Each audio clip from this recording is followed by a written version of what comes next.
यवतमाळ जिल्हा पोलीस अधीक्षक म्हणून कुमार चिंता नव्याने रुजू झालेले आहे आणि सध्या त्यांनी कामकाजाला देखील सुरुवात केलेली आहे।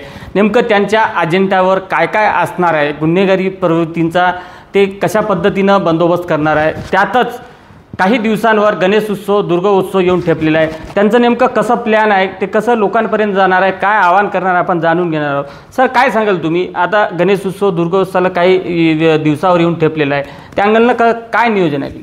ओके, आपल्याला येणाऱ्या या महिन्यापासून आपल्याला मोठा उत्सव चालू होणार आहे आणि पुढच्या महिन्यापासून आपल्याला गणेश आणि त्याच्यानंतर आपल्याला दुर्गा उत्सव चालू होणार आहे। त्यासाठी पोलिसांकडून पूर्ण बंदोबस्तचा नियोजन चालू आहे आणि जो पूर्वीच्या घटना घडलेल्या आहे ते आरोपीवर आपण प्रतिबंध कारवाई करणार आहे। त्याच्यासोबत आपल्याला वाटलेलं असेल जो पण असेल आपल्याला उत्सवामध्ये तकलीफ देणार आहे ज्यांच्यावर पण आम्ही नक्की कारवाई करणार आहे। त्यासाठी मी सगळ्या जनतेंना आवाहन करतो की तुम्ही जो उत्साह आहे चांगल्या पद्धतीने शांततेच्या पद्धतीने पार पाडला पाहिजे। कोणी पण घाटबोट घेण्यासाठी प्रयत्न केले त्यांच्यावर नक्की पोलीस कारवाई करणार आहे। त्यामुळे कोणी पण अशा घटना नाही केल्या पाहिजे म्हणून मी आवाहन करतो। जिल्ह्यामध्ये या ठिकाणी संवेदनशील भाग म्हणून बघितल्या जाते, या ठिकाणी उत्सवाच्या दरम्यान अप्रिय घटना घडतात, त्यामुळे पोलीस अधिकारी असतील कर्मचारी असतील यांच्या डोक्यावर ताण येते। ताण येऊच नये आणि कुठली अप्रिय घटना घडू नये, त्यामुळे आत्तापासून तुम्ही काय उपाययोजना केली? आपण ऑलरेडी उमरखेड, पुसद आणि दारवा या सब डिव्हिजनमध्ये आणि यवतमाळ शहरमध्ये पण आपलं शांतता कमिटीच्या मीटिंग झालेली आहे आणि सगळ्या मंडळीच्या सोबत पण आपलं मीटिंग झालेलं आहे। सगळ्यांना आपण सांगितलं की शांततेच्या पद्धतीने पार पाडल्या पाहिजे आणि त्याच्यासोबत आपला जो प्रतिबंध कारवाई मागच्या जेव्हा गुन्हा दाखल आहे त्यांच्यावर पण प्रतिबंध कारवाई चालू आहे आणि आपल्याकडून पण म्हणजे DG ऑफिसकडून आपल्याला SRPF कंपनी भेटणार आहे आणि होमगार्ड पण भेटणार आहे। आपण चांगल्या पद्धतीने बंदोबस्त लावून आपला हे उत्सव चांगल्या पद्धतीने पार पाडल्या पाहिजे आपण प्रयत्न चालू आहे।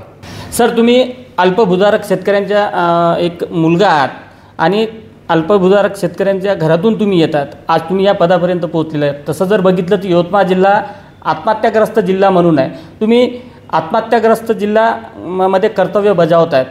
या शेतकऱ्यांना तुम्ही काय आवाहन कराल? मोठ्या प्रमाणात शेतकरी आत्महत्या होत आहेत। ओके, मी सगळ्या शेतकऱ्यांना हे आवाहन करतो की मी पण एक शेतकऱ्यांच्या फॅमिलीकडून आलेला आहे। मला माहिती आहे शेतकऱ्यांना किती काय तकलीफ असतात, तरी पण आपण आत्महत्या सोल्युशन नाही आहे।